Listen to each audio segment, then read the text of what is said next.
Hello, everybody. Happy Saturday. Welcome in. Thank you so much for joining. I'm glad you're here. My name is Todd.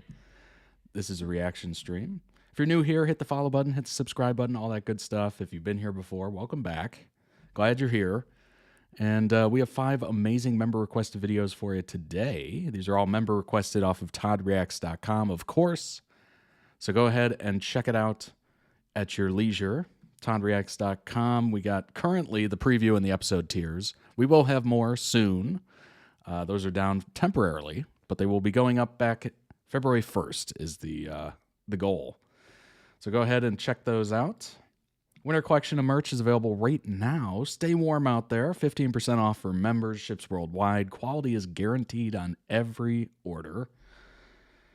Multiple colors, size options to choose from for everything. So go ahead and check those designs out. Done by yours truly.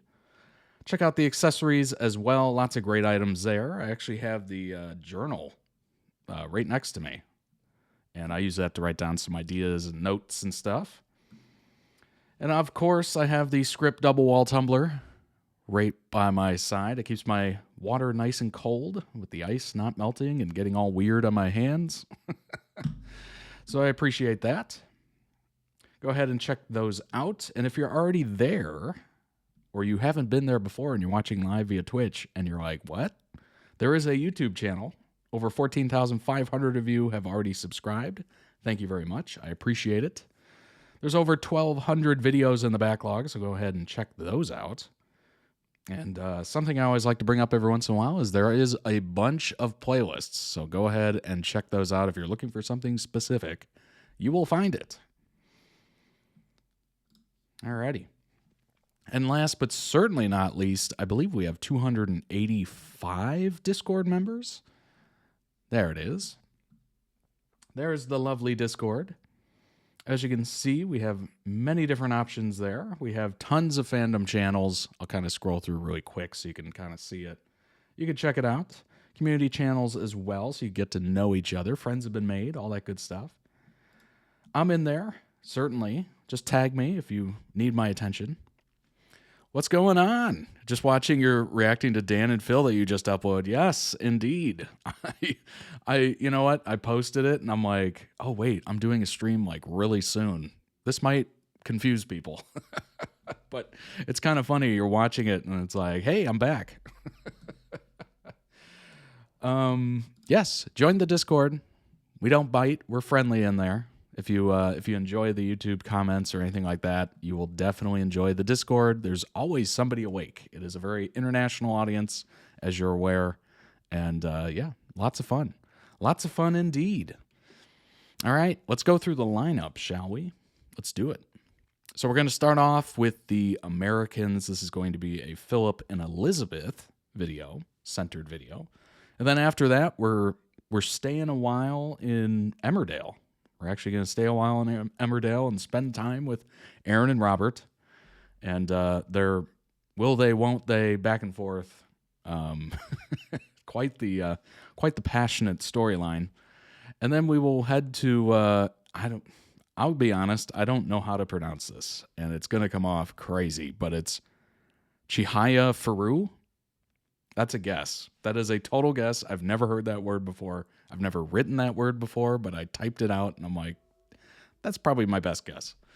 That one is I love. So it's going to be some sort of declaration of love, I assume.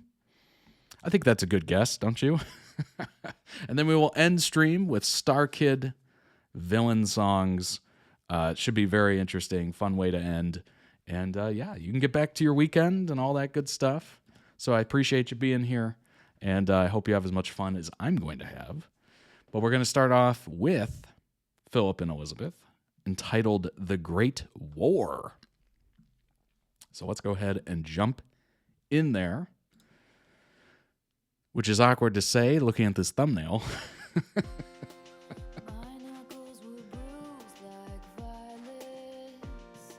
Sucker punching walls, cursed you as I sleep talk. Spineless in my tomb of silence. Tore your banners down, took the battle underground, and maybe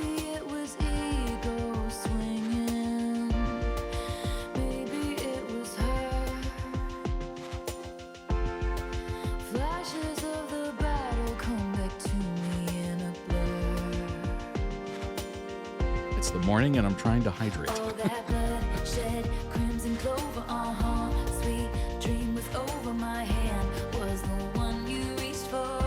All throughout the Great War, you drew up some good faith treaties. I drew curtains close, drank my poison all alone.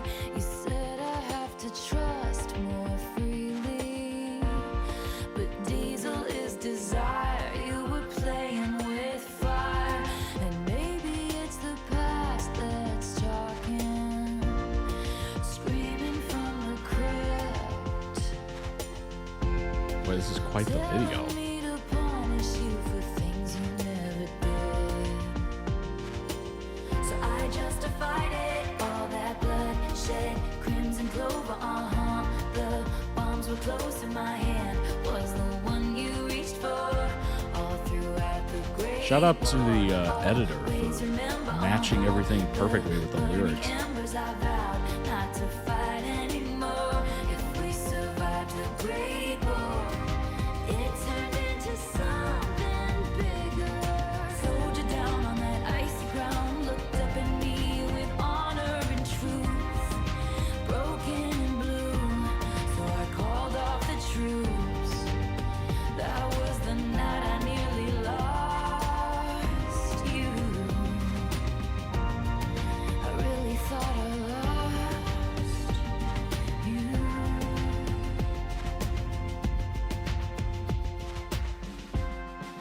We can plant a memory garden, say a solemn prayer. I just realized all these videos have to do with some sort of love. And then the last one's just villain songs. We will never go back to that bloodshed, crimson clover, the worst was over my hand, was the one you reached for. All throughout the That's how you know it's real, when they help you dump bodies. we're burned for better, I vowed I would always be yours, 'cause we survived the Great War. I vowed I would always be yours. Wow. Beautiful edits. Well done. Well done. Link down below in the video description for the original video. Go throw it some much deserved love.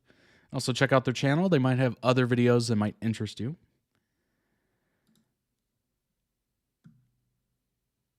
No one can get me to go back to my old OTPs quite like Taylor can. And in this case, actually attempt to vid a couple I've revered too much to touch. But the song, it just had to be done. Honestly, it was like a perfect song for that. I've watched this an unhealthy amount of times. That's awesome. That's very cool. That was a great video. All right, let's find out some information on the Americans. I've definitely reacted to it before, but it's been forever. So let's go ahead and check that out. Figure out what the heck we just saw. A little context. The Americans is American period spy drama. 6 seasons. Okay, that's good.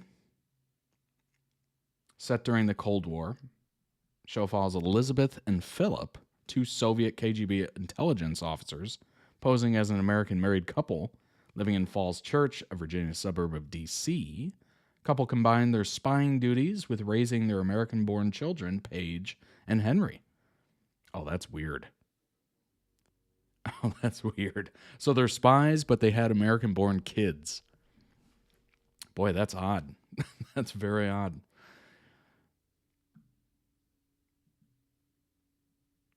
Show explores themes of marriage, identity, parenthood, which were structured around the metaphorical connection between the Cold War and the Jenningses' marriage. Acclaimed by critics, many who considered it among the best television shows of its era. Its writing, characters, the acting, often singled out. Got 13 episodes every season, pretty much, except the last one. That's pretty good. Oh, it had a longer pilot and finale. I love that. I love that. I love when they do that. There we go. Just cutting off a little bit. Absolutely adore that, because what are the times that you want a little extra? It is the ending and definitely the beginning, so it gets you hooked. You need a little more context. Elizabeth.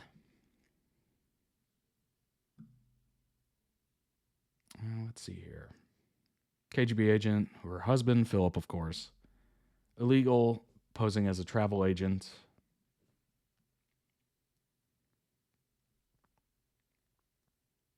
Named after the wife of Vladimir Lenin. Family suffered great privation. Interesting. Both during war and during the Great Patriotic War, which her father was killed during fighting in Stalingrad. Elizabeth grew up believing her father to be one of the honored war dead until her mother revealed that he had actually been shot as a deserter. Oh my gosh. Imagine finding that out. Oof. Yikes. Yeah, they were not messing around. If you were running the other way, they were taking you out, which is so crazy. But it's, it's understandable, right? If you're thinking, what's a good way to deter people from deserting? Making examples, right? Terrible, barbaric, but it checks out. When she was 14, her mother was bedridden with diphtheria. What is that? Forcing Elizabeth to nurse her while still attending school. Oh. Gotcha.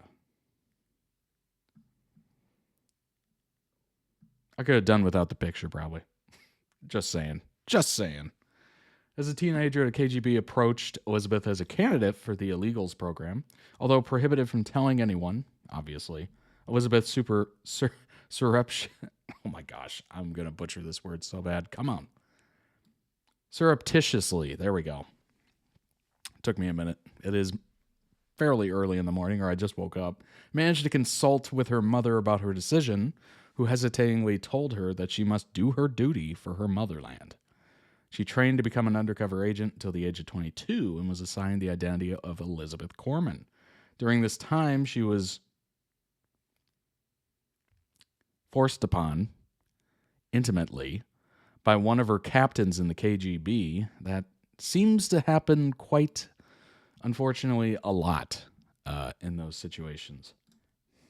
Elizabeth and fellow KGB agent Philip, a.k.a. Misha, were assigned to each other to pose as husband and wife in America. At 65, they moved to America under the false identities of Mr. and Mrs. Jennings, take up work in a travel agency.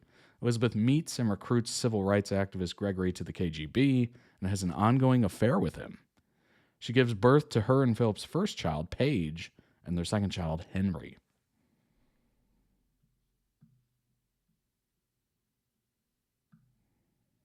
Yeah, I saw a interview with someone who was like her, what some would call a honeypot, quote unquote. It's a crazy term, but best way to describe it, I suppose. Or a romance spy is another way to say it, I guess. And she had a similar story of being forced upon quite often by higher-ups who said, oh, this is just part of the training. What? It was so strange. Oh, gosh. I was listening to this story going, this is brutal. I don't even think I can listen to this. As interesting as it is, because it is a real life account of, what had happened and apparently happened quite frequently. It's still hard to listen to. It's one of those things where you're like, I don't want to listen to this, but you're also like, I should listen to this. Philip Jennings, obviously posed as the husband here.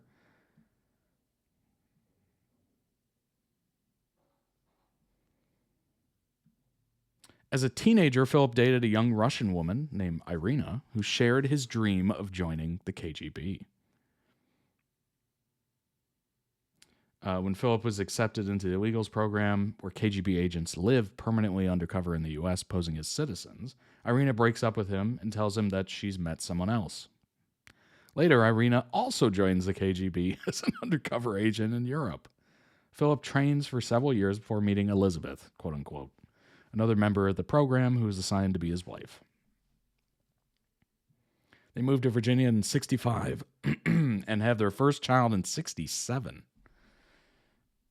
Boy, they took their they took their job pretty seriously. Pretty seriously. In 1981, Philip Jennings lives with his wife Elizabeth, with whom he owns and operates a travel agency. They are revealed to be a pair of sleeper agents. Keyword sleeper.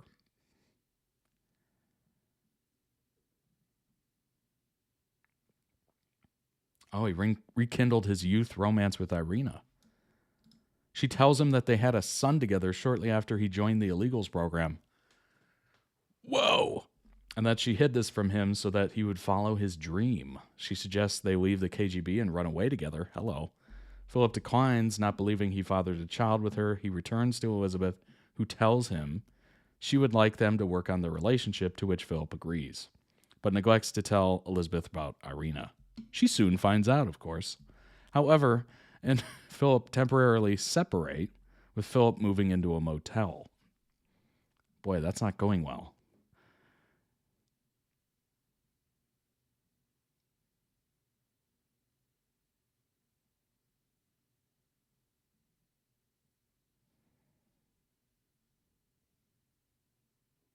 Boy, oh boy. Brutal. I'm not going to spoil it all, but whew. Wow, look at the reviews on this thing. 96 for critics, 94 for audience. Dang. Oh my gosh. Wow. That is impressive from critics. Only 4 rotten. That must be a wonderful show. How did it only get 6 seasons? First season, 88. So it started slower, I guess. Second season, 97. Oh my gosh. 100, 99, 94, 99. Dang. That is impressive. That is so impressive. Wow. See if we can see. Wow, the last season got a 99. Holy crap. Only 1 bad review from critics for the last season. Sounds like they stuck the landing. Powerful final season pumps up the volume on an already intense show, concluding the complex series arc with epic familial conflict and a high body count. Ooh, nice. Where's the 1 rotten? Let's see what they had to say. Unforgettable ending. Dang, they nailed it. How many shows do they not nail it? And it just fizzles out. Oh, gosh. A role model for any television series. We got to find the rotten one. Where is it? Where is it? Where are you? I don't see it. You would think they would highlight that one because it's the only one, right?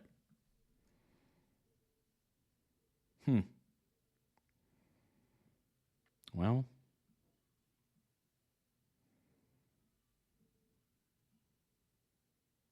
that's impressive. That's super impressive, honestly. Quite shocking that you get a show like that. Usually you get, some things that weren't great or some elements that didn't hit or the ending didn't please everybody, Stranger Things. It is what it is. Sometimes they get it right. Americans is the perfect quarantine binge. Oh gosh, what a fever dream. Remember quarantine? I actually saw comments of people wishing for another one.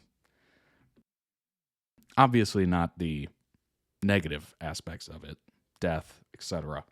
But they were wishing for it because it was like this reset, this great reset of you can kind of hang out, watch shows that you haven't seen in a while. Maybe you've had on your list for a long time and you haven't gotten to. You can try new things. It's like an excuse to just experiment with, whatever. You take a pause on work, all that good stuff. Like it was one of those times where, as long as nothing bad was happening to you or your loved ones, Some people really took advantage of it, like super took advantage of it. This is born out of that, basically. Ran for 6 seasons, one of the best series to ever be created for television, and y'all slept on it. Okay, fair point. Okay, I confess, I slept on it too. I didn't start watching it until a few months after it aired its season finale. The beginning was interesting, but I wasn't totally hooked yet. So, just with the critics' ratings, that was the lowest season was the first season. Until I got about halfway through the first season, then looked around trying to figure out when I became completely obsessed with this show. The series follows 2 KGB agents living in America at the height of the Cold War, looking to outsiders like a normal family living in the suburbs with 2 kids, but actually going on very dangerous missions to pass information along to the Soviet Union. Series kicks off when an FBI agent moves in across the street. Oh, stars Matthew Rhys doing his best work. And the totally brilliant Kerry Russell as a titular couple. If you're looking for a quarantine binge, excuse me, I just woke up and my voice is not cooperating. If you're looking for a quarantine binge, look no further, because this show is the TV rabbit hole you've been looking for. Available to stream on Amazon Prime, won the 2019 Golden Globe for Best Television Series, Drama, and the 2018 Emmy for Rhys' performance, and for the writing of the series finale's start. Dang. What makes it so special? You find yourself invested in Philip and Elizabeth, even as they commit the act of ending someone, and other gruesome things to achieve their goals. Philip's struggle between this double life they signed up for and his moral quandaries with the nastier parts of the job, as well as his partiality to the American way of life, makes him one of the most complex characters on television. Russell's Elizabeth, meanwhile, is stalwart in her resolve and belief in her mission. Fierceness is captivating every minute that she's on screen. While the characters are made even more complex, the plot will keep your heart racing. All the action, the manipulation, the stakes will keep you glued to the screen to see what happens next. And what about the series finale? The one that won the Emmy for writing? Well, it's only one of the best finales of all time. It's so difficult to end a show satisfyingly, right? I think we all agree with that. I do. I think we all agree with that.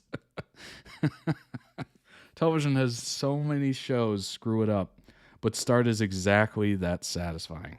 There are so many storylines that come to a head, some that are seeded from the very first episode, and emotional stakes are simply off the charts. This is a series that never goes for the easy way out. There's no lazy storytelling or writing. Nothing is ever predictable or boring. It's the top of the line TV quality. That will engross you completely. Need to forget the pandemic worries. Just watch The Americans. You won't be able to think of anything else. Oh my gosh. What a time. What a time. That was 6 years ago, by the way, in March. 6 years. It's like I don't even know how to describe what happened. It's like time stopped, and we've just been kind of going through it ever since. It's very strange. Very, very strange.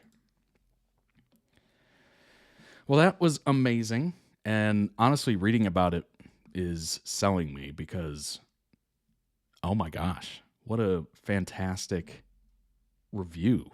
Like, the review's amazing. All the reviews are amazing. There's like 4 bad ones for the entire show.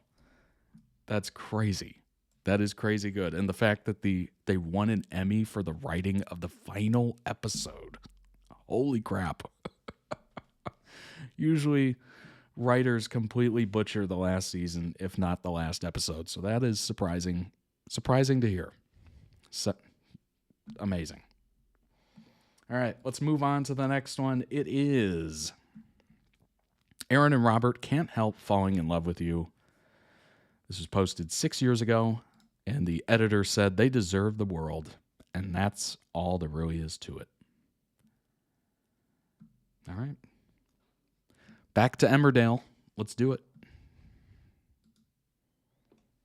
Aaron and Robert. I think I don't like being messed around. I'm not messing you around. And how's that? Because you know why we're both still here. Do I? You tell me. What's so special about this one? Do you really like him? Is it more than that? Because I love you. Do you love him? And I think you feel the same. Because all I want for you is to find somebody you actually love. You'll make me think I fell for a quitter. Say it again. I love you. I did. I don't want to see you get hurt. Be fine. Well, you will be if you forget about him. I can't.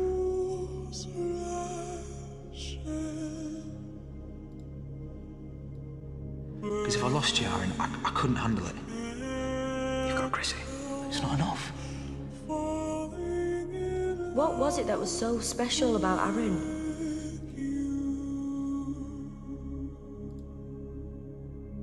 You loved him, didn't you?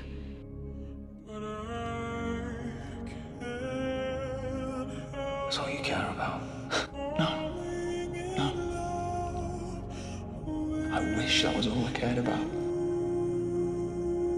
You know what you see? It's you. It's you and me. When you know, you know. Was it love at first sight? I'd say it probably was, yeah. You know, yeah, I know. But you know. I know. I know. It never stops.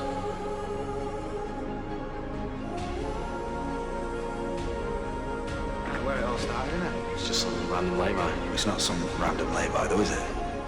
It's changed my life, Aaron. I've never had this with anyone before. I never thought I'd have this with anyone. I never thought I'd have it with you. No one's ever come close. They never will.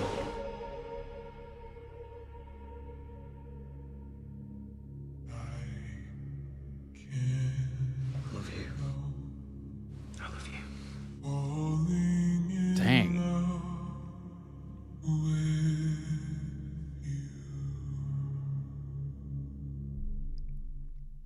That editor put together a wonderfully sweet video. And obviously, we do know that there is quite a bit of ups and downs with those two. Quite a bit. But that was a beautiful little picture of Aaron and Robert.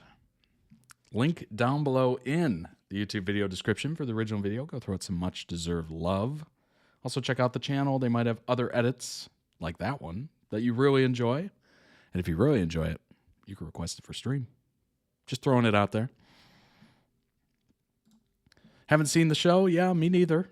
I've reacted to quite a few Aaron and Robert moments. And we read quite a bit of their story. Lots of turbulent times. Of course, it's a soap drama or soap opera, as they're called in the U.S. So there's a lot of twists and turns and, wild storylines that just kind of go in all directions. But seems like they keep finding their way back to each other. All right, let's bring up some more information on Aaron and Robert. Robron, as folks call it, left screaming as wedding confirmed.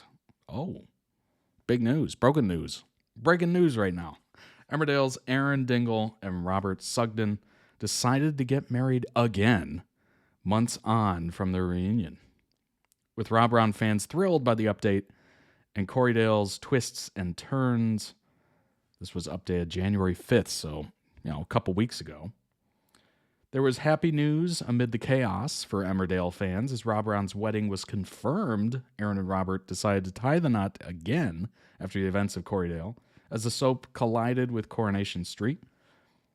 After months of chaos with two villainous husbands, a release from prison, and some near deaths, like I said, a lot of ups and downs. Corriedale was the final straw. Robert and Aaron confessed events had made them realize what was important. A couple near-death experiences will do that to you. Aaron had been injured in the crash after driving off with killer husband, John, behind the wheel. Robert, with the help of Joe Tate, managed to get to the scene, and he frantically searched for his soulmate, finding Aaron injured. The pair got talking before the discussion of weddings came up. While they seemed to be joking at first, soon they stopped the joking around and realized they didn't want to waste any more time with neither of them, while neither of them was initially sure if the other was being serious or not. It's one of those things where it starts off as a joke, and you're not sure, and then the joke wears off, and you're like, oh, we're doing this. They soon came to an agreement to try again. Things were sealed with a kiss. Fans were thrilled. As Robert commented on no proposals, Aaron suggested it was his turn. Then Aaron told him, why not? And he said he loved him, knowing Robert loved him too. With that, he joked it was the most romantic place they would find, with Robert calling it fitting, as they agreed to do it properly this time. Fans were thrilled, with one commenting on X, Robron getting a proposal during the biggest soap event ever aired on ITV. They will forever be that soap couple. There's just no competition. Another fan said, Robron proposal? What? A third added, I'm crying, that was beautiful. Robron fiancés era 3.0 started. So clearly, history has shown there might be more issues ahead. Just throwing it out there.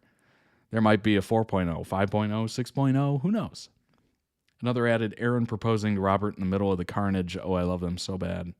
Viewers will recall there's been 2 Robron weddings, with the pair officially tying the knot in 2018. It comes with actors Ryan Howley and Danny Miller teased the aftermath of Corriedale was huge for Robron. Danny told The Mirror, there's lots of twists and turns along the way. I think going into next year, there will be a lot of lead over from this. The consequences of what happens in this, they will have to sort out between them. Of course, there's consequences of what happens in the episode that mean they have to work together again and lie their way out of stuff. Aaron will be doing a lot of Robert, and Robert will be saying, I'll sort this. Tell me all the ways Robron are obsessed with their own lore. I'm sure other people have answered this by now, but I will always love how much they romanticize their own affair era, despite it claiming multiple lives. Oh my gosh. They got bodies. I love that they do have their specific places that they have returned to specifically because it's part of their story, and to have a romantic moment there, going back to the garage to say their vows because it was where they had their first time, and then having the reunion chat because they'd already gone separately to reminisce about their wedding day and being happy. Obviously, the lay-by for the first kiss, and both of them wanting to propose there, and then happening to run out of gas there, and then mentioning it again during the prison goodbye scene, and again in their prison chat when Robert returned. I love that they have their repeated lines, not just the deep cuts like Robert pulling out the fell for a quitter line when he returned, but the messed up forever and I know aren't just things the writers repeat. The two of them are very conscious that those are their things. They're special lines that mean so much to each other. I like the roadside's comment during Corriedale and how that led to a proposal because, of course, it's them and roadsides, and they've had so many important moments on them. I just like that they're consciously self-referential and that it always makes them happy to remember that stuff, to remember the love they have and that they've had for each other. There you go. So they have their own sayings and whatnot, which is classic, absolutely classic. As someone who's a veteran watcher, can you feel a noticeable difference in how storylines progress now versus back in the day, aka 2014 to 2019? I'm thinking about Robron's engagement because I'm not really surprised they haven't yet dedicated more time to it. I've seen you react to the couple from Shameless. Are these guys more intense and drama-filled than those guys? Oh. That's a good question. I'm assuming you're talking of Mickey and Ian. Dang. I would consider I would consider Robert and Aaron a little bit more because there's dead bodies involved.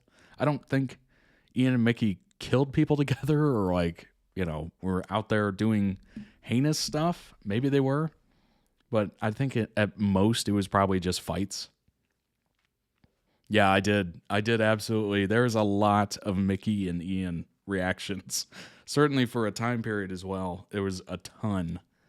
Felt like every stream, honestly. Then I think about Robron's other engagements, but I wasn't watching it at the time, so sometimes I think I have a warped sense of memory of how it was. Is there a feeling that their relationship as a whole got more focus? Am I right in thinking the show is different in how it now prioritizes drama and shock over emotions? Or am I just overreacting viewing it through rose-tinted glasses? This person who was asked of the question, longtime viewer, they've definitely been moving more and more towards very plot-driven stories with a little side of character development. I mean, it depends on the story. Something like Kane's cancer stuff could have some wonderful character moments if it's that type of story. But these big, splashy, soapy stories are very plot-driven these days. They've definitely been moving more towards everything having to sort of outdo the next thing, and they just keep going and going and going, and don't take a lot of downtime between stories anymore. I think they worry about people's attention spans. Oh my gosh. Attention spans these days are quick. I've noticed my own start to go down, and I'm like, uh-oh, that's not good. But yeah, it's tough. It is tough. There's a lot of options, right? I mean, I think the previous Robron engagement stuff got a little more time because that was more of the plot, and the relationship was more the actual story. Like the first one was part of the SSW, and so got a lot of story because of that.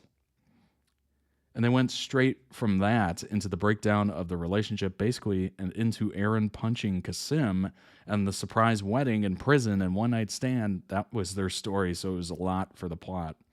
And for the second one, it tied into the Lachlan plot. They had that engagement party so that Robert could worry about Rebecca,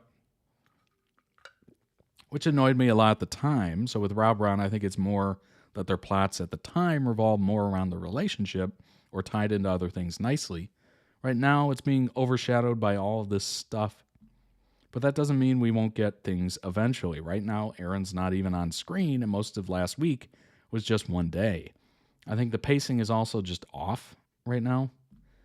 Also, I have to point out again that I still think the show is in a much better place than it was during the Jane Hudson's run. There were so many stories, sagas that went on forever and had no real resolution or any point to them at all in the end, and that was incredibly frustrating. But I do think overall the show has just started running at a much faster pace, and that they take less time to focus on character things and smaller moments and village stuff. And I do think they need to find a better balance. And that goes into the darker stories versus the lighter, happier comedy stories too. Just can't be bleak all the time. True. That is true. You need balance, right? With everything in life, balance is important. That's interesting. Yeah, it kind of makes sense. I mean, people's attention spans, certainly that's a good point, have shortened. There's so many options out there. Like back in the day, like way back in the day, there used to be like 3 television channels or like 4.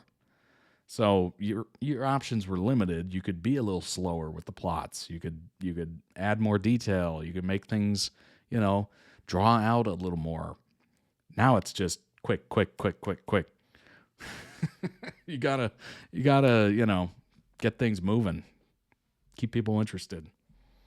Genuinely more entertaining to watch Robert like this instead of yawning my way watching him crying over, staring at being lectured by Aaron 24/7. I'm guessing you don't feel the same, but holy heck, does being weighed down by Robron cut off any interesting parts of Robert's personality? Let him be unhinged again, like he was when he wanted to shoot John.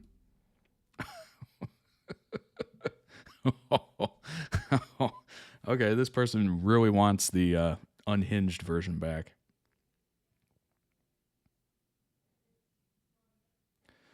Hey, Anonymous. I genuinely love when Robert is unhinged and devious. I also love when Aaron is unhinged and devious. very much enjoy when they're unhinged about each other and trying to F each other up. If you've read any fanfic I've ever written, you'd know that there's where I live unhinged angst. I thought the reunion was rushed. I thought the whole Kev thing was such a waste of character and plot time. I wish Robert had got to F John up more than what was on screen. I'm in no rush to have Seb back. I wish Aaron had been angrier. That's to say I want Robert to be clever and scheming because that's the Robert I fell in love with, but characters can't be static and they need to move forward. But I'm also a Robron stan, so I'm happy to have scenes to have opinions on, and I can't believe in the year 2026 I get to have an opinion about Robert Sugden and Robron again. So yeah, more unhinged Robert, please. I have duality, and I know that I may appear like I'm satisfied by the storyline, and mostly am. But to be honest, I wanted so much more Aaron being drunk in the pub and then shouting in the street than what we got. Hey, there's still time. There's still time, you know? It's a soap drama. It's a soap opera. Tomorrow could be a much different story, right? Much different story. Well, if you enjoyed that Emmerdale detour, how about we stay there for another video? Because we have another video. We are going back. Aaron and Robert being iconic for 3 minutes and 50 seconds. So this will give you a little bit more context of them. So let's go ahead and jump into it.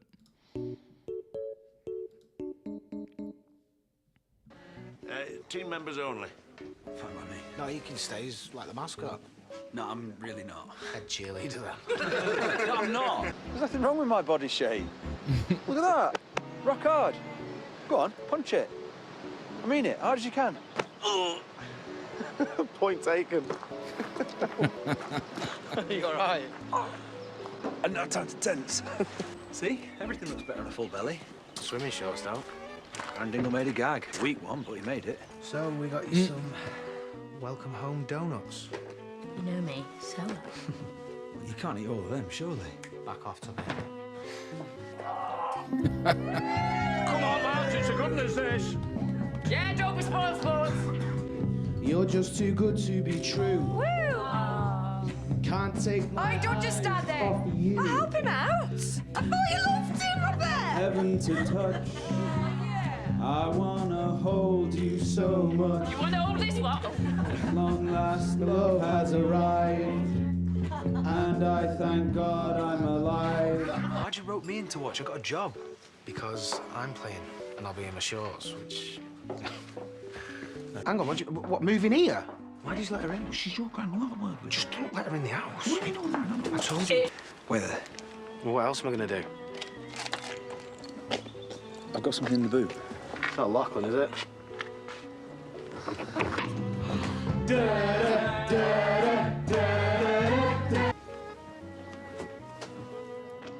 A car to impress the ladies, maybe. Ladies, we've got to stop bumping into each other like this.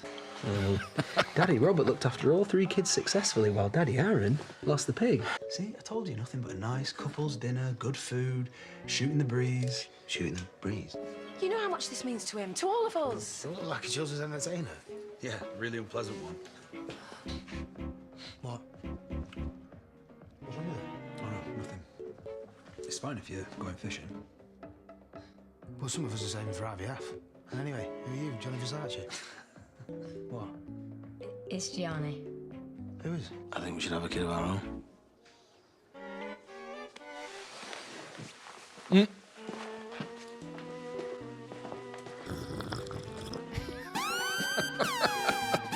thought you were going to Curry night. Yeah, we are. I don't know if you can be bothered, you know. Can you not just see if Victoria will do as a takeout? Yeah, sure. I'll go and get your slippers and your pipe and all. Grandad! I want a word with you. Oh, what's up? Hair's looking on point today. Don't look at me because your secret's out. I used it once, you grass. I had this dream last night that we had a baby girl, but she had your head, like a proper massive head. I've got a big head. And a full set of teeth. Well, she's weird like you. 1 chicken boona and 1 lamb madras. I'll put them anywhere. Near me, you'll fat neck the lot. Look at you. What would Johnny Versace say? He says there's no point in getting dressed up because you're not going to pull anyway. I'll get us a cab. I still would, though, you know. If you were a stranger in a club, I still would. A compliment. I should get you drunk more often. Your place or mine? Ooh, nice, smooth. I'm married and rusty. Go on, what would you say? I'd say. Wow, you're fit, you. Come here.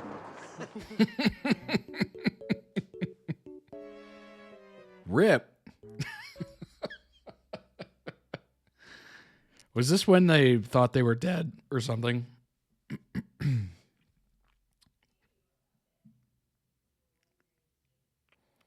is my first ever video, and I thought a simple one like this would be a good way to start. This is a silly video, but the fandom's in need of some cheering up, and I hope this does just that. Robert and Aaron are literally comedy gold, and I honestly feel like that side of them is massively underrated. Excellent video. That's your first video. It's awesome. That is very cool. Good job on that. Link down below in the YouTube video description for the original video. Go throw it some much-deserved love, and also check out their channel. They might have other videos at this point. This was posted in 2019. Not bad for a first video. 160,000 views. Dang. Excellent work. All right, let's pull up a little bit more information on Aaron and Robert. And then we will move on from Emmerdale. It's been a nice stay. So we're going to start off with a differing opinion, because I think it's wise to always look at, the other side of things and see how people respond. So this is an Emmerdale Reddit post from 2 months ago. And it's in the Emmerdale Reddit. So that is bold. Very bold. But let's go ahead and see what it says. Aaron and Robert are so unlikable. No chemistry between actors. Wow. Kev's storyline made him sympathetic, while the gay couple Aaron and Robert unlikable. Why play a gay character if you're so uncomfortable kissing another man? Ryan Howley's return shows he lacks chemistry, intimate chemistry, with Danny Miller. Ryan and Chris got chemistry. They work so well together. Kev has left the show, but he's still married to Robert and has a son in the village. Chris Coghill, he is a macho straight man. Straight man, he convincing playing Kev gay. What? Kev is a complex gay character, yes. He can be ruthless. Kev was so funny cooking in Claudette Apron, making lemon cake. Kev made jokes, and he didn't take anything from Aaron. It is strange to say Aaron and Robert don't act like a gay couple. They rarely kiss. They don't touch much. The show won't show them in bed together. They only have one love scene in a bed. Wait, that just totally negated what you just said. Earlier in the week, with the fake kissing is ridiculous. Maybe I'm expecting too much from television. Kev impressed me. He came out starting being affectionate while holding Robert's hand in public. I don't remember the last time Aaron and Robert held hands in public. I know the Robron fans will disagree. Yeah. There's 0 likes on this post, and there's 79 comments. Oh boy. Robert lied to Kev for almost 2 months about Aaron. Aaron and Robert treated Kev like a Muppet. Oh my gosh. 0 likes on that post right there. 0 likes, 79 comments. Holy crap. That's bold. That is bold to go to the show's Reddit and start attacking. All right. Top comment says, I've seen quite a few posts like this from you. Oh. And looking at your post history, I don't think you're in the UK. Emmerdale is a pre-watershed soap, and bedroom scenes are not common. Pre-watershed meaning it's before that time of night where they can get a little more risque afterwards. Open up the languages and, what happens on screen. Normally, it's just if characters are having an affair and about to get caught out. I grew up in the 90s, 2000s, where there was hardly any queer representation on soaps, and if there was, it was often demonized in the press or with very stereotypical characters. It's a TV show at the end of the day, and we all like different characters' pairings, and acting quality varies. That's a really great response. Didn't really go one way or the other. It just kind of said, hey, it is what it is. You know, maybe you like it, maybe you don't. I'm not going to go on a Robron defense rant because why would I bother? But so many of these claims are simply factually incorrect. Typical case of spreading misinformation. What facts can you show to back up your claims? They rarely kiss, they don't touch much.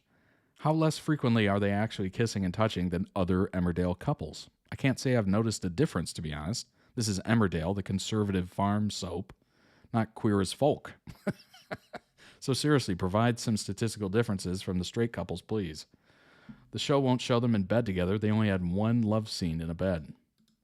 Just off the top of my head, I can remember 3 scenes where they're in bed together. I can also not remember a single scene where a straight couple is in bed together. Or actually, I can remember Kane comforting Moira in their bedroom a few months ago. Can you provide any stats to show that Robron have fewer bed scenes than the other couples? Earlier in the week, the fake kissing is ridiculous. Again, off the top of my head, I also remember Kev and Robert having a fake-out session as well. And even Belle and Cammie's last kiss was a total fake-out shot, the same way as Robron had now. There's been a lot of these on the show lately for different couples. Maybe I'm expecting too much from television, apparently, or at least you're expecting something different or more from Robron than other couples in the show, because you're clearly expressing an expectation to see a lot of things from this couple that we never see from any other couple in the show.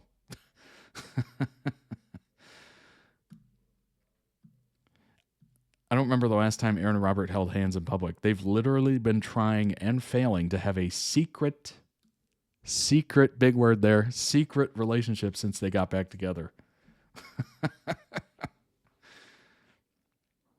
Look, clearly from your post history, you're not a fan of Aaron or Danny, but I really do think their chemistry is still strong.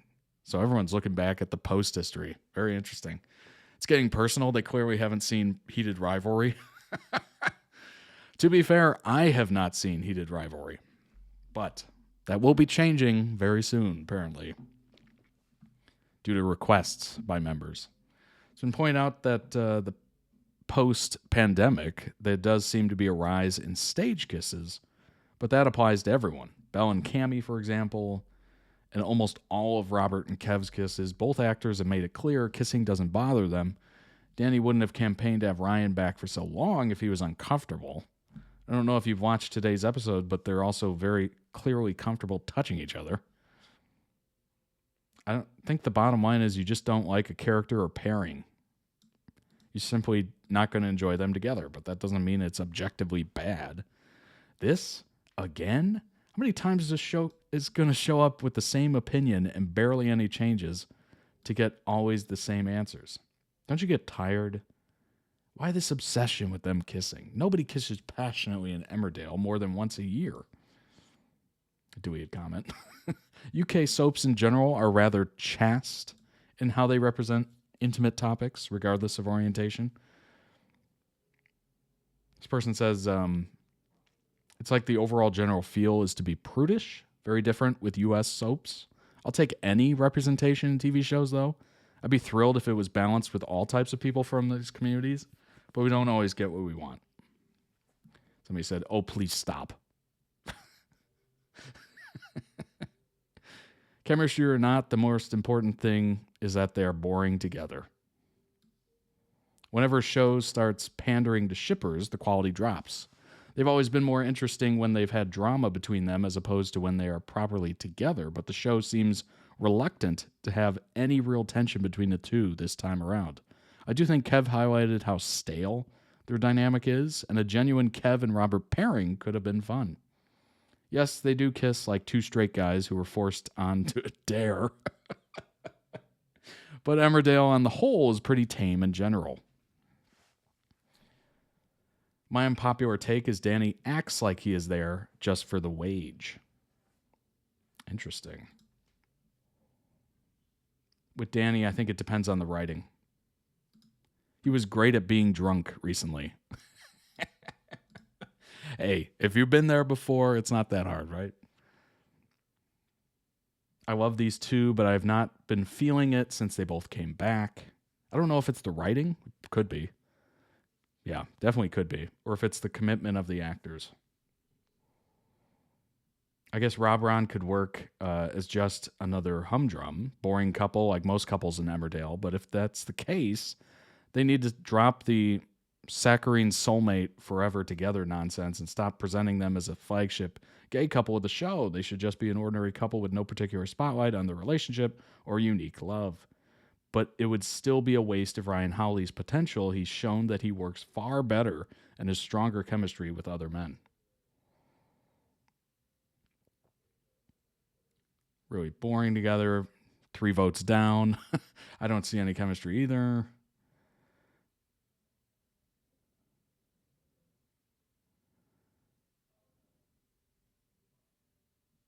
Oh my gosh. Aside from Aaron and Robert being dull as dishwater.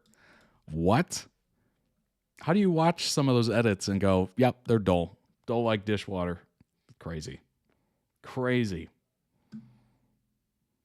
Well, it's clear that most people are just like, what are you talking about?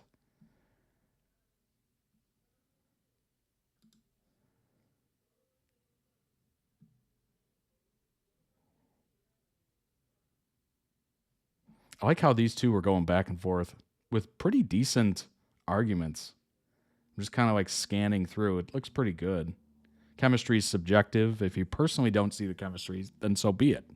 But I frankly think it's hypocritical to judge them on kisses, touches, bed scenes, which is exactly what the OP is doing, when they get at least as much as every other pairing we're supposed to root. Yeah, exactly.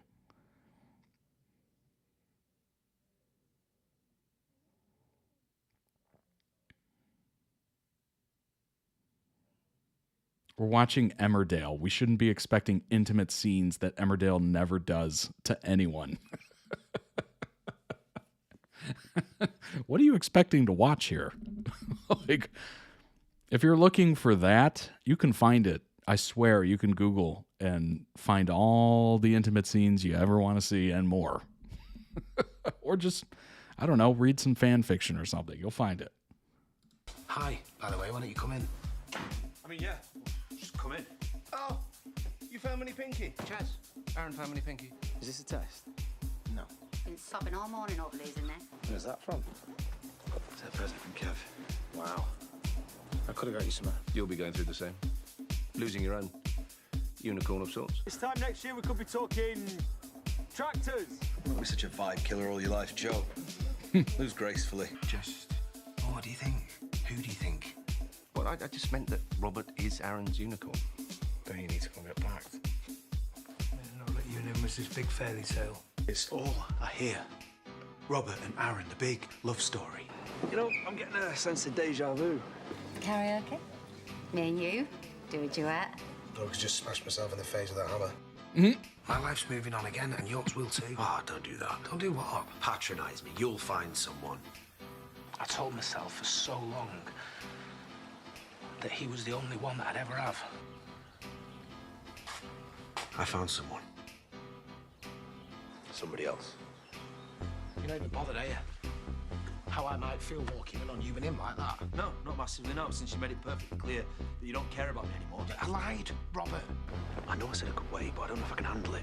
You and him. Not yet. Tell him now. Why are you being like this? I don't know, maybe because you just barge your way into my house telling me what I can and can't do with my life when you got no right to do it. There's no way that you really want to move away.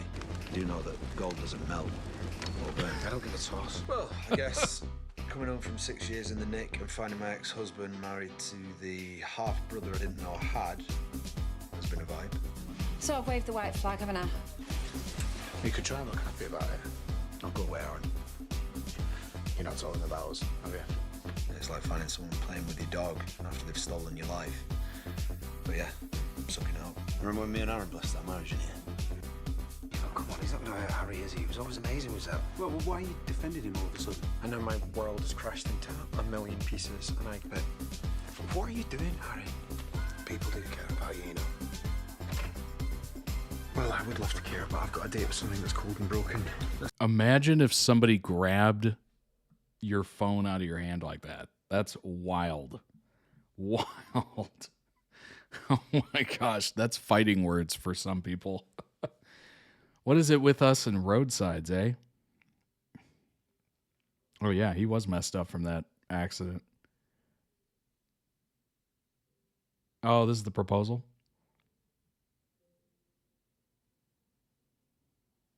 Trust you to get engaged in a car crash again.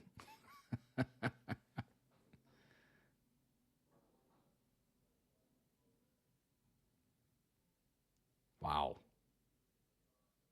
The years apart. That's crazy. Obviously, this is the more recent one. This is the older one.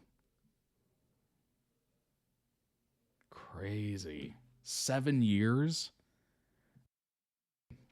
That is absolutely nuts. 7 years apart. I like the fact that the writers went back to that. It's a good callback. All right, let's move on to the next one. Let's leave Emmerdale for now. And then let's move on to this one. It is, again, I don't know how to pronounce this. I really don't, but I'm trying my best. Chihayafuru. It's a romance slice of life and some sports in there as well. Japanese manga. Okay. All right, we'll look into some more information after this. But this is Chihaya I Love. Oh, Taichi Confession to Chihaya. Got it. Season 3, episode 23. So let's go ahead and jump in. I have no idea what this is going to be like. Obviously, it's an anime. But past that, I got no ideas. None. All right, let's jump in. Wait a minute. What am I doing? I got to move this over so you can actually see it. I knew I was missing something. All right, here we go.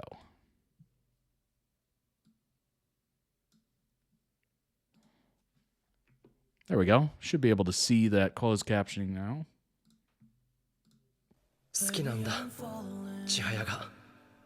Head over heels, looking for ways to let you know just how I feel. I wish I was holding you by my side. I wouldn't change a thing, 'cause finally it's real. I'm trying to hold back, you ought to know that you're the one that's on my mind. Falling too fast, deeply in love, finding the magic in the colors of you. You're the right time at the right moment. You're the sunlight, keeps my heart going. Whoa, know when I'm with you, I can't keep myself from falling right. 指が髪が The right moment is you. You, it's you. You, it's you. Baby, I'm falling, oh, deeper in love. Everything that you are is all I'm dreaming of. And if I can't break enough to show you that I need us, I give up everything I have, girl, just for you. Ooh, I'm trying to hold back, you ought to know that you're the one that's on my mind. Falling to I'm telling you, the main character in a lot of animes is the wind in the hair. Always. They could be indoors. They could be outside. There's wind blowing in their hair. Very aesthetically pleasing. バカみたいに大きく開く口が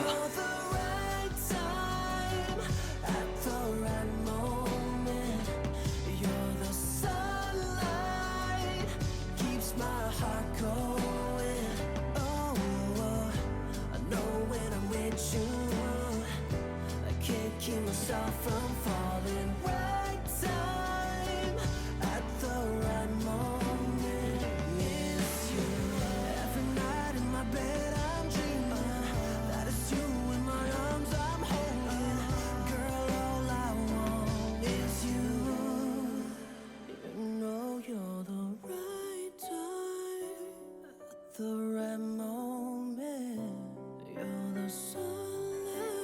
Difficult for live action to have that effect for sure. Yeah, very much so.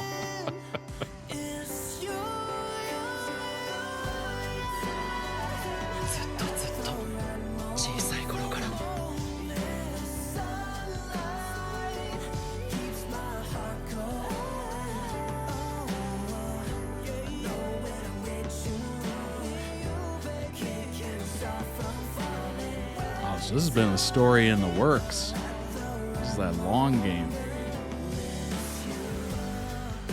Slow burn.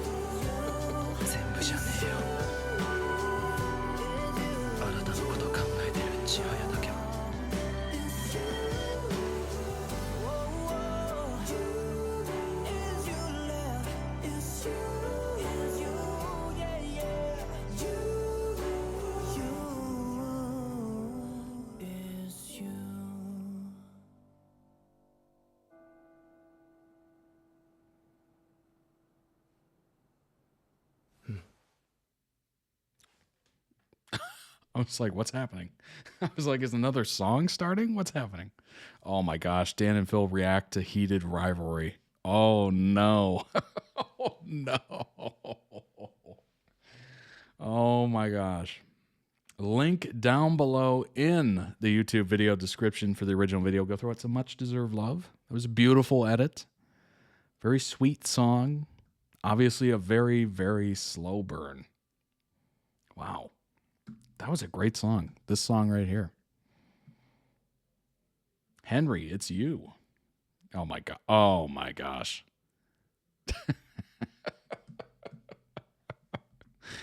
Oh boy. Well, I'll be reacting to it soon. I think it's Monday, maybe. Potentially. Don't quote me on that, but it's coming up. All right. Let's go ahead and bring up some information, figure out how long has that slow burn been going on? You know? What happened? Did love fade? Are they still madly in love?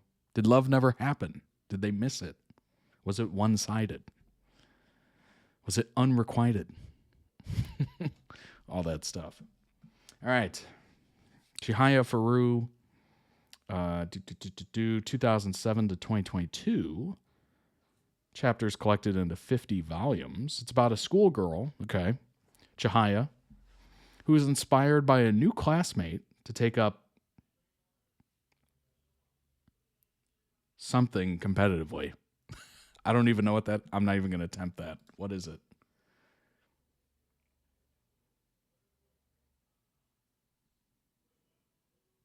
Oh, Japanese playing cards. Got it. It's like some card game, I guess. Anime television series adaptation aired from 2011 to 2012.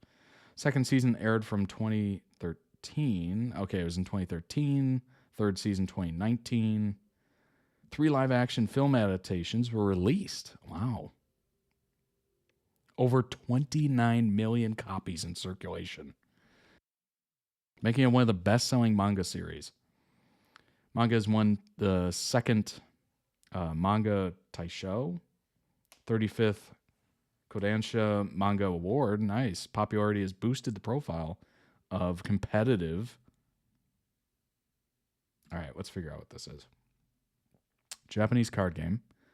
Uses a deck of cards to play Karuta within the format and rules.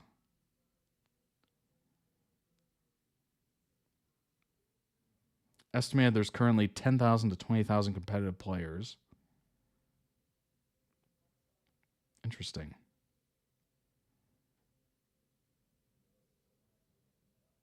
Two decks. That's a lot of cards. Each deck contains 100 cards. Good grief.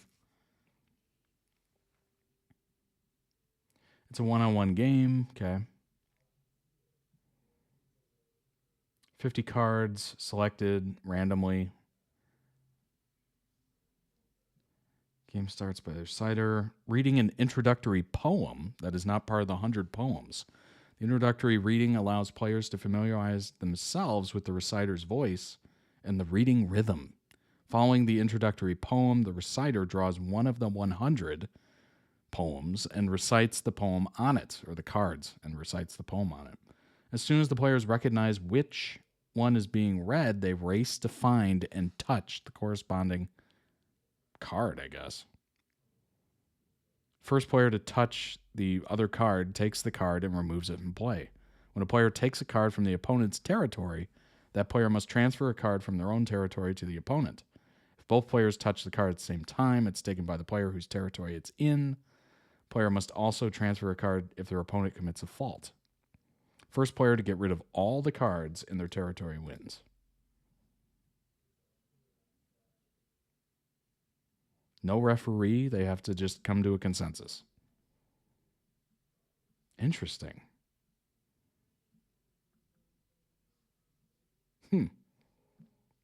That's very... I've never heard of anything like that. That's very cool. All right. Chihaya is a girl who has spent most of her life simply supporting her sister in her modeling career. That changes when she meets a boy named Arata, a talented Karuta player. After becoming friends, he believes that Chihaya has potential to become a great player as well. As Chihaya takes on a new dream of becoming Japan's best Karuta player, she is soon separated from her Karuta playing friends as they grow up. Now in high school, Chihaya is reunited with her childhood friend, Taichi. Together they form the Karuta Club. With her teammates and friends supporting her, Chihaya strives to become the best Karuta player in the world and to one day be with Arata again. Oh no. Oh no, not this. Not this. Oh no. So it's a childhood friend who doesn't like who she becomes because of this person, Arata. Oh boy.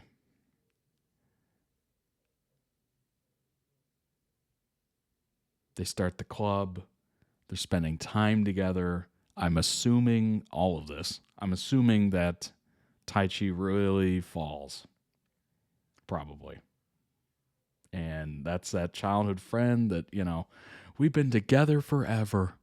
We're destined. And then meanwhile, she's looking over here at Arata going, oh yeah, want me a slice of Arata. Oh, that's brutal. Oh, that's brutal.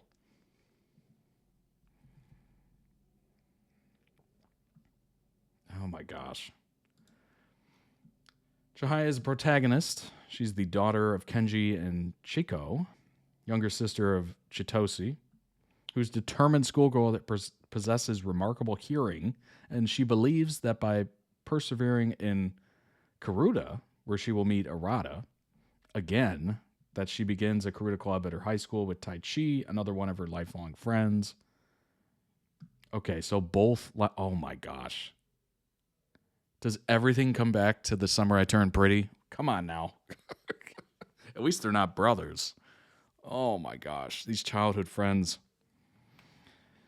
I'm assuming Arata and Taichi were not friends.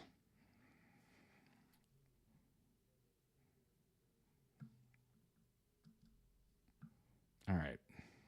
Get rid of this cookie nonsense. Okay. Oh boy. Here we go.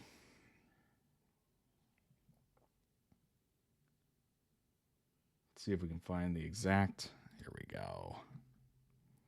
Arata is Chihaya's childhood friend. Chihaya was his first friend in Tokyo, and the only one that stood up to the other students, particularly Taichi, to defend him. Oh. So they were not close, Taichi and Arata. Yet they're after the same girl kind of thing. It's also introduced the thrill of Karuta to I'm going to mess up these names so bad. Chihaya. When Arata gives up Karuta as atonement for his grandfather's death, Chihaya and Taichi convince him to start playing again. Chihaya oscillates between affection and aggravation towards Arata. She considers him both her treasured childhood friend and distant Karuta ideal, and their meetings throughout the series are often characterized by disheartening on her part at the disparities in their ability.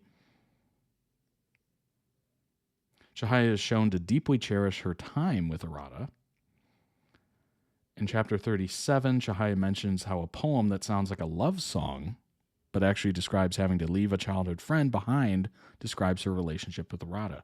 Arata confesses his feelings for Chihaya after losing to the sensei in the master qualifiers. Chihaya, however, leaves him unanswered, but the event caused her great shock, and she was in a spaced out state for the entire next day. So she was just kind of taken aback, I guess, that he confessed his feelings. All right, what about Tai Chi here?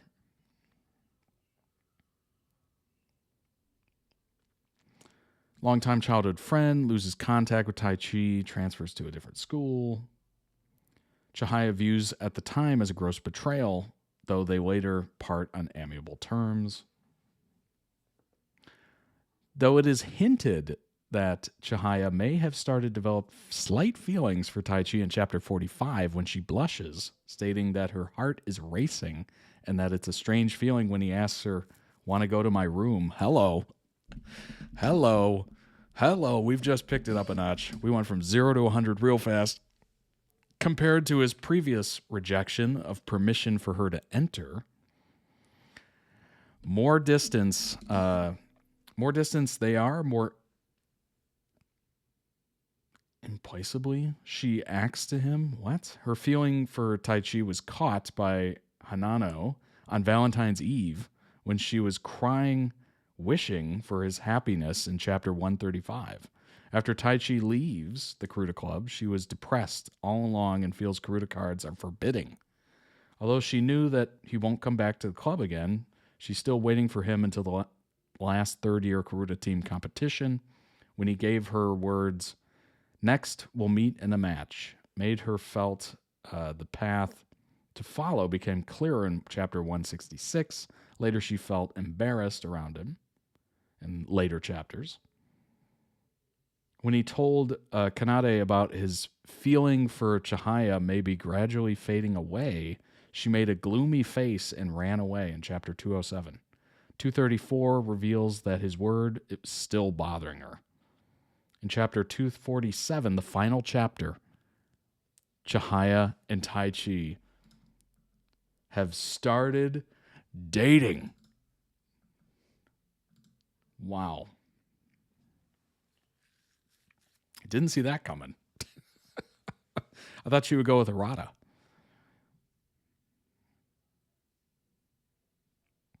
Well, there you go. There's the love story. Chihayafuru is a love story.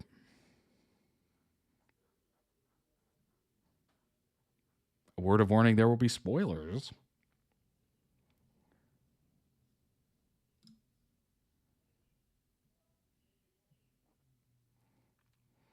But to cut straight to the chase, I am madly in love with this story and have a lot of thoughts about it.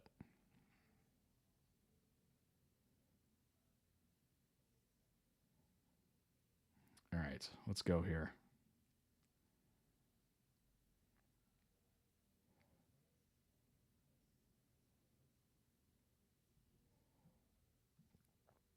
Let's kind of skip the stuff that we've already gone over.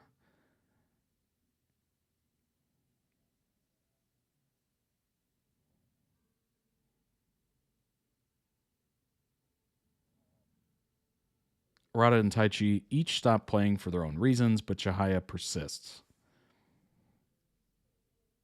Chihayafuru proper picks up during their teenage years when Chihaya and Tai Chi find themselves in the same high school. She strong-arms him into forming a school team with her, and together they try to bring back Arata into the game as well. Fundamentally, this story is about the ups and downs of their coming back together and growing apart, back and forth, over and over.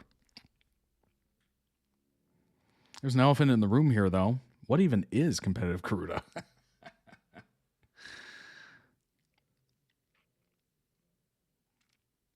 Let's skip to the juicy part, shall we?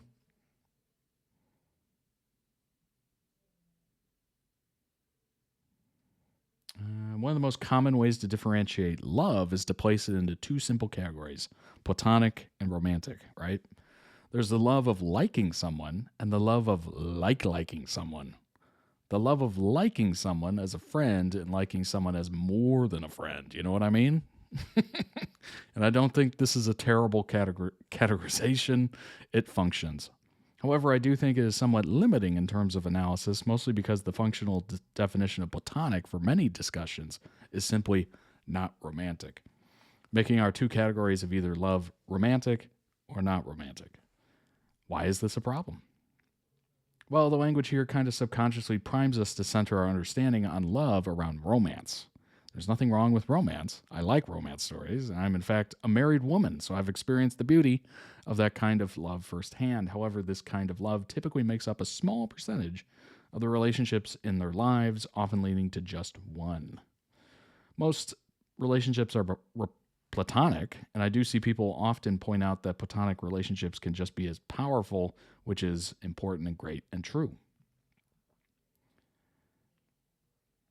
All right, let's skip. How is our wonderful love triangle going to resolve? Well, we found out. Does Chihaya love Arata, or does Chihaya love Tai Chi? Which relationship is platonic and which is romantic? Or will they both be platonic? Will they all remain just friends? Very traditional love triangle discourse. Conrad, Jer, Belly. Perhaps we may tire of it. I know I'm typically not a fan of love triangles, but this one is a good one, I promise. It's nuanced, pushes all the characters involved to grow, and ends, in my opinion, with the most satisfying of the possible conclusions, meaning it ends up being Tai Chi. And to say that thank goodness. I'm sorry, but let's lay all the cards on the table. Karuta cards, if you will.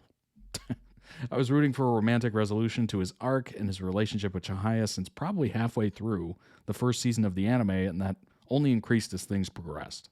Genuinely believe it makes the story a better story, as I find they possess complementary character arcs in which they are in different ways come to understand love in its many varieties more deeply. All right, so let's get to it. Come on now.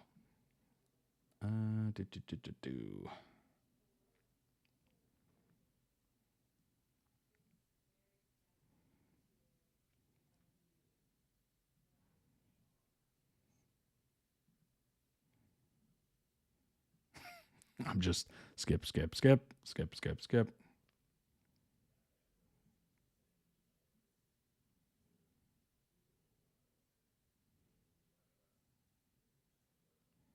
If you're not Christian, well, I suppose that just like I have found value in works created by people with different beliefs than my own, I hope you can too. In discussing Chihayafuru through the lens of the four loves, we will obviously be approaching things from a fundamentally Christian perspective. Perhaps then everything here might not exactly click for you, but I hope it can still somewhat be insightful and interesting. As far as I know, the author isn't Christian either, so you're definitely not alone there. I'm fully aware that the connections that I will make between her work and C.S. Lewis's work aren't exactly directly in line with authorial intent, I guess you could say. However, when approaching any work of art, a piece of fiction, what you have, both the author and the reader bring something to the table, of course. Chihayafuru has become, without a doubt, one of my favorite stories of all time, ever since I began watching it nearly 2 years ago. Interesting. Very interesting. The Four Loves.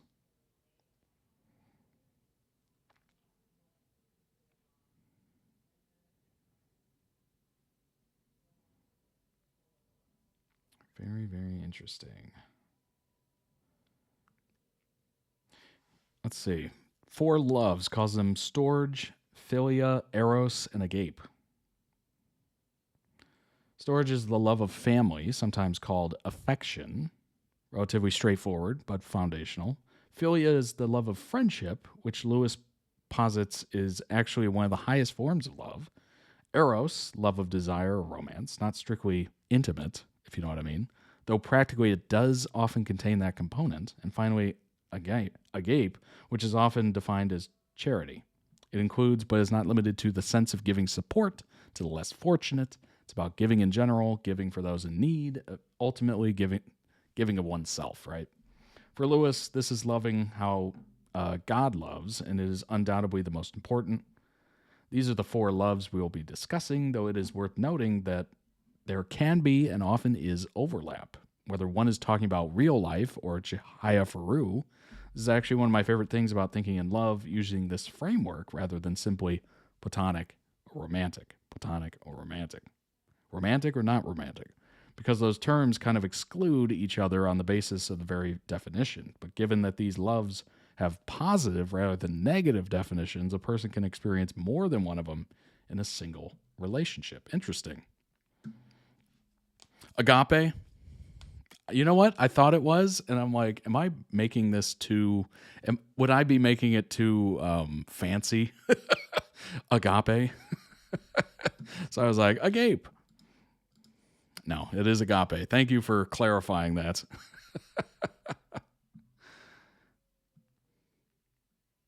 I was doubting myself heavily. If you're familiar with Narnia, you might know that it's a pretty explicitly Christian kind of fantasy story. A lot of Lewis's other works are either essays or short books about his faith. Oh yeah, Narnia. That guy who wrote Chronicles of Narnia? Yeah, that guy.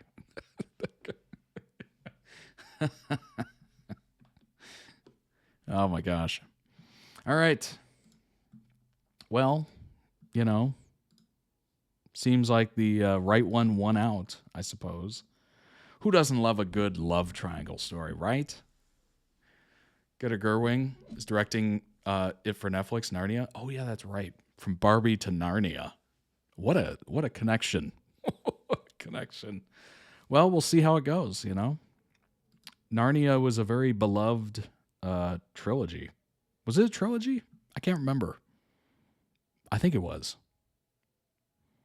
Yeah, I think maybe. I can't remember. It's been a while. It has been a minute since Narnia came out. So did Tai Chi deserve it in the end? You know? Who knows? Tai Chi, errata. It's a little weird that Tai Chi was like berating and not being nice to errata, and that's the person that won out in the long term. Like, that's a little weird. But hey, it is what it is.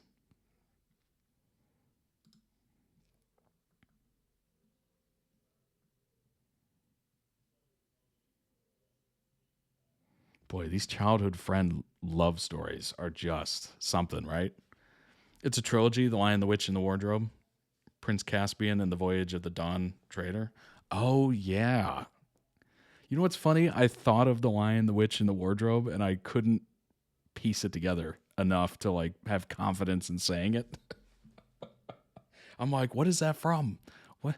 How do I remember that? What is that? Oh my gosh. Well, that seems very interesting. You know, hey, love stories are tough. They can be interesting. They can be thought-provoking. They could be tear-jerking.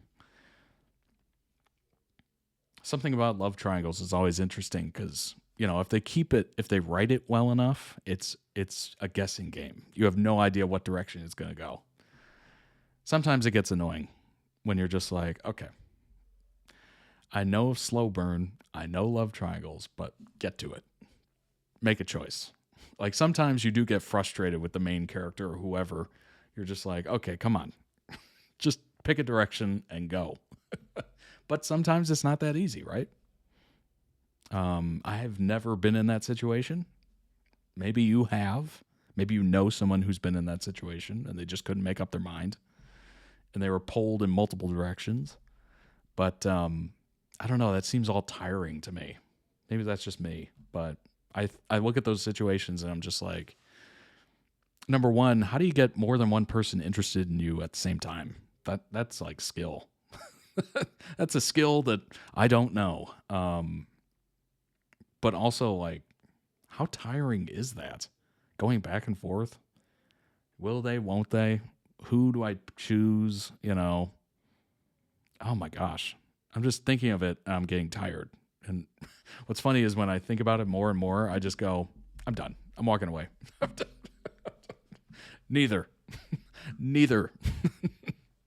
None.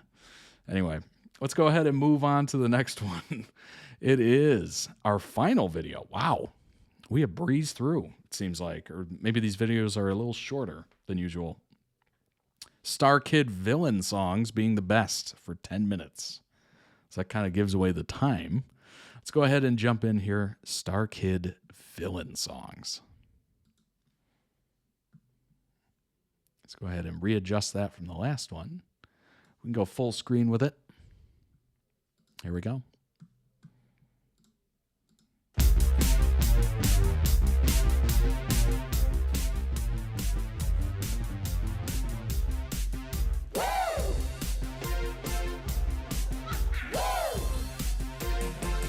Line up, sign up if you're looking for some sin. And a dirty way to win, yeah. Get pissed, enlist, tap into the devil within. Let the villainy begin. We're joining forces. We're making clever quips. We're rebelling the devil. 4,000 horses of the apocalypse. Giddy up, Gotham. Giddy up, up, up. We're going rogue, rogue, rogue.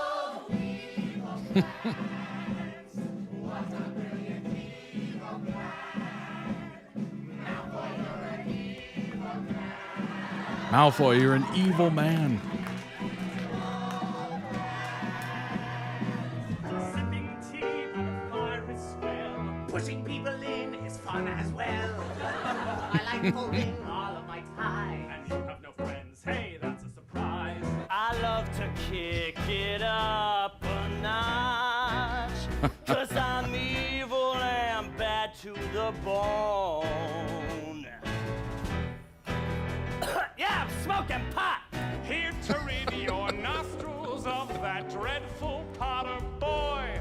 'Cause that smell in the air is the marvelous flare of, excuse me, Gilderoy. Something to shock 'em, to bring them a-crawling, a big-time box office draw.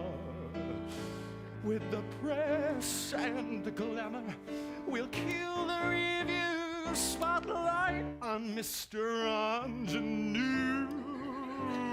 So fill up your tumbler, got a show-stopping number for you.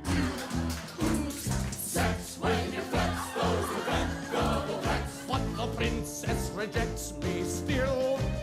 She may not love me yet, but I'm willing to bet that once I kill all her people, she will. Yes, she will. Yes, she absolutely will. Let them laugh, that's just fine, but the last laugh will be mine. 'Cause they can't laugh when they're all dead. The highest of holidays comes but once a year. I'm not talking about the fat man and his reindeer. It's the creme brulee following the turkey day, Which requires Andrea. a bottle of pepper spray. hippie, Fucker. slacker, sucker, who would seek employment when life offers such enjoyment. Get that sad little piece of out of here.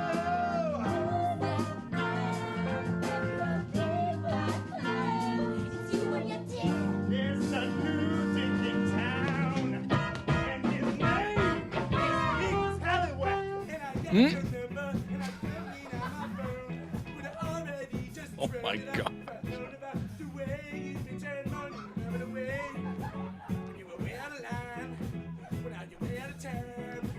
So tell me what you want on your tombstone. Come on, come on. Where don't you tell me to go? Say I'm the one. Do you think I'm dumb? Sorry, did I just stutter? Won't tell you what you know. You see the end. Never my friend. You were never my lover. Who has the gold makes all the rules. So he wins the game, and then the prize for winning, Marvel!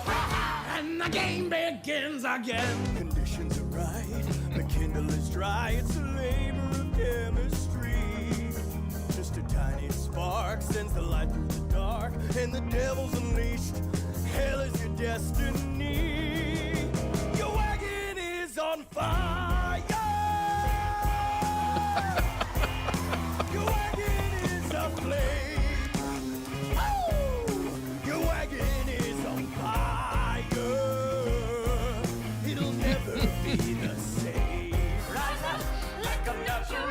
That was such a beautiful way to do that.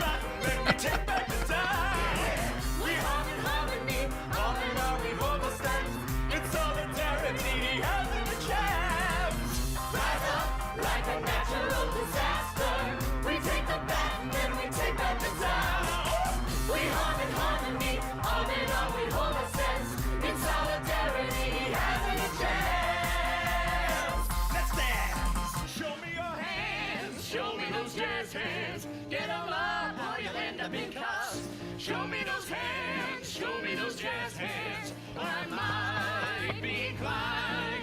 It is time to die.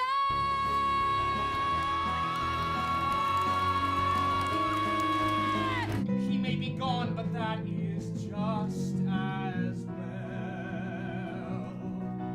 Come inside, don't you fret, for it's not over yet.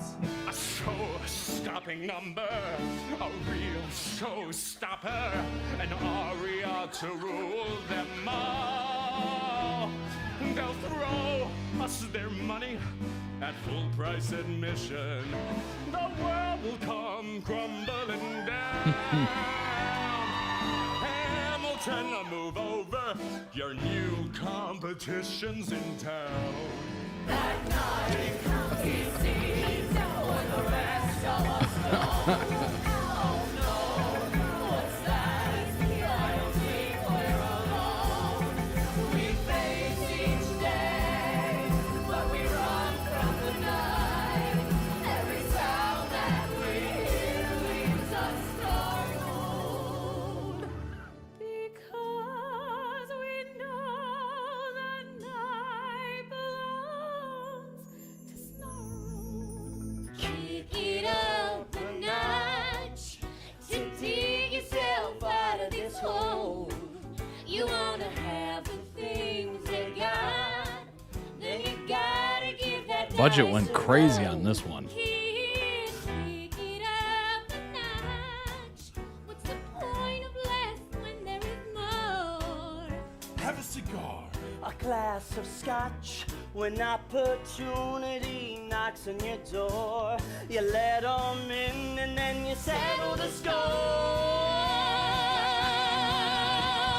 Hey, Mr. Business, how do you do? They're singing. Why are they all singing? We need to run, Emma. Hold back. Just run. We'll make a double for you. Hey, Mr. Business, and we'll bring it right up.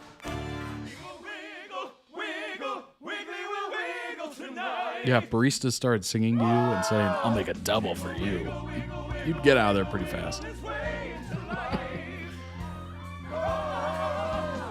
I don't know what you've been told, but Americans should fit a mold. There's a war to be fought in this country against those that are far too bold. Welcome to Wiggly Shop, your America assembly line. We got toys and trucks and big fat butts that'll help you pass the time. Hey kids, you know that you grow up with all the crap you want. Just sprinkle it with dust and a gob of fucking lust, and you wave your world goodbye.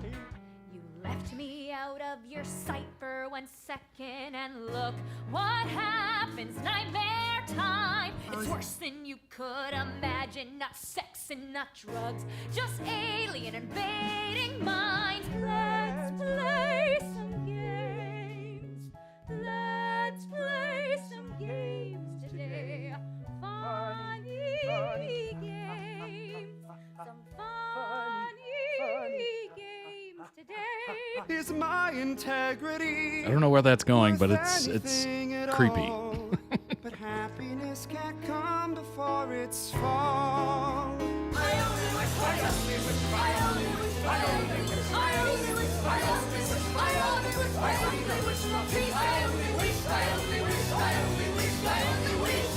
What I see right there is a prisoner who's sitting on top of the key.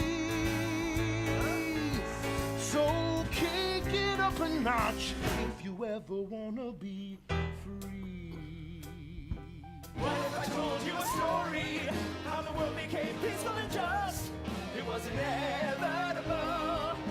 Inevitable. Inevitable. The apotheosis is upon!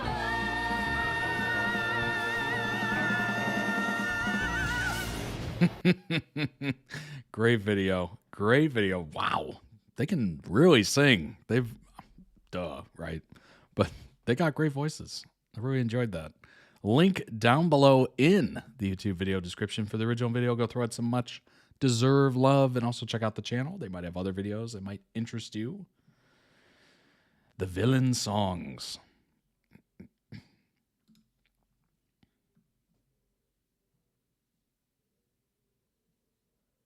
It's funny how basically all the guy who didn't like musical songs are villain songs. Me watching this, let the villainy begin. That's funny. Let's pull up some information on Starkid. We don't have a ton because there isn't a ton that we haven't gone over yet. But we do have some. This is the Starkid Reddit. How would you rank the main Starkid villains? Obviously, you have Voldemort there.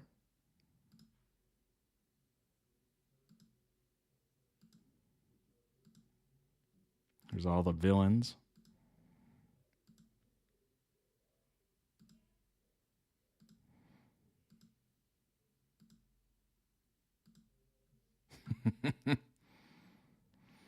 Glad to see Grace on this list. Girl caused the entire events of NPMD because of her lust for Max, and it was her idea to bring him into the house in the first place. She kickstarted all the events. You forgot Lucius and Junior. I had a feeling that I missed someone, but I couldn't put my finger on who. McDoon, because he makes me McSwoon. Oh, God. That is so cheesy. It's hilarious. Why do the Hatchetfield shows get multiple main villains? How is Linda more of a main villain than Lucius in AVPS or Junior in Starship? Honestly, I completely forgot about him. Three-way tie: Voldemort, Umbridge, and Sweet Tooth.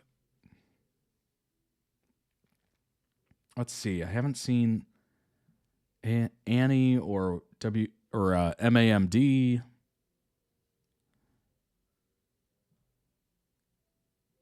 Aladdin is next because I never liked his character. Umbridge is an icon, but Joe Walker's portrayal of her is considered controversial by some, so it's a tad problematic. I also don't like her relationship with Dumbledore, who's explicitly gay.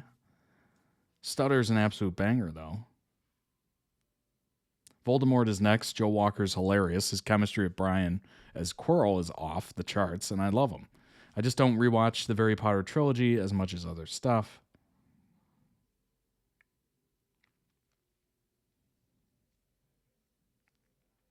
Wiggly's next. Threatening, scary, and may have caused World War III.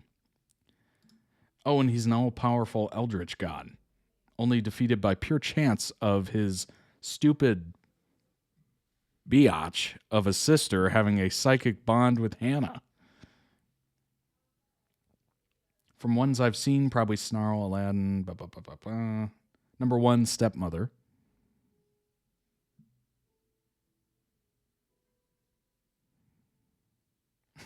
Grace isn't a villain, she's just an unhinged girl. Stepmother's next. She had everything planned out. Infiltrate the humans, ruin the Ashmore name, find skin suits for her daughters. Ugh. Get one of them to marry the prince, then take the throne. And whenever Ella tried to ruin her plan, she always had a backup option. Even cutting off Ella's feet. Oof. To ensure that Trollkind would win. She was only defeated by Starlight, that was gifted to Ella by a fairy witch god who was summoned by pure chance. These are all the actors who have featured in a Starkid show, can be found. 85? Oh my gosh. That is a lot. There's Joey. Best known for his work with American musical theater company Team Starkid, which he was a founding member.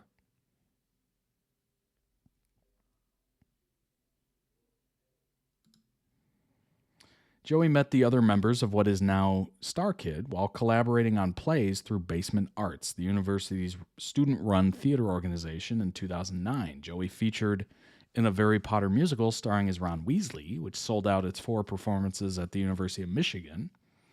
A recorded version of the show was posted to YouTube for family members to watch, went viral, and Starkid Productions was created with Joey as one of its founding members. Wow, that's how it happened, huh?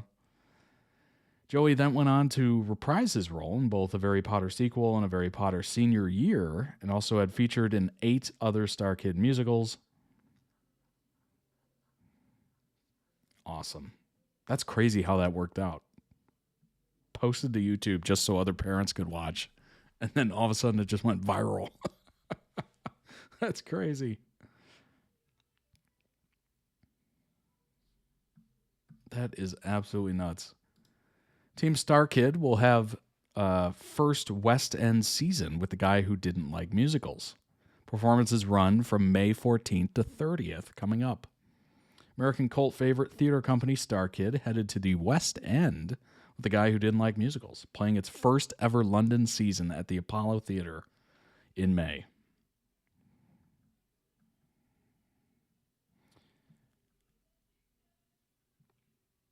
Remounted version promises even bigger chaos, sharper laughs, more show-stopping musical mayhem than ever before. Nice. Wow, 15 full-length musicals, viral videos, sequels, notching up to a total of over 350 million views on the YouTube channel.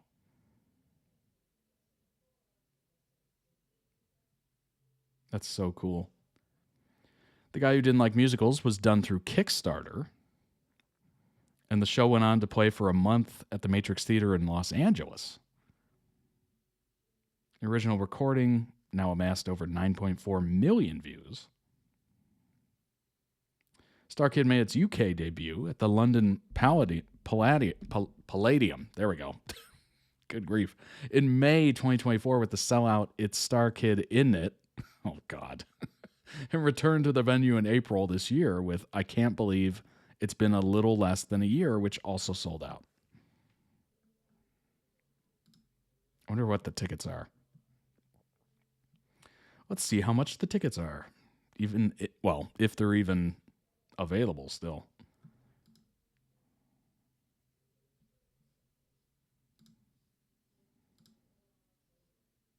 Sold out. Sold out. Sold out. Sold out. Sold out.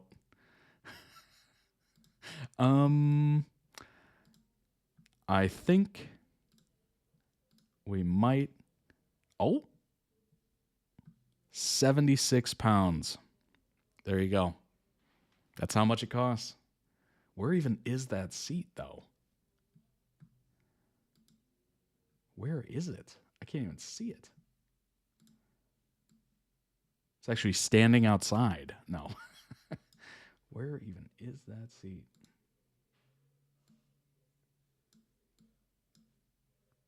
I swear I don't see that color anywhere.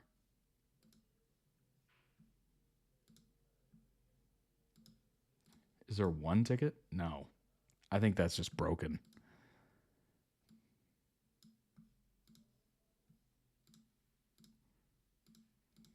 It is completely sold out. Look at that. Dang. Gone. Absolutely gone. Holy crap. That's pretty amazing. That is pretty amazing.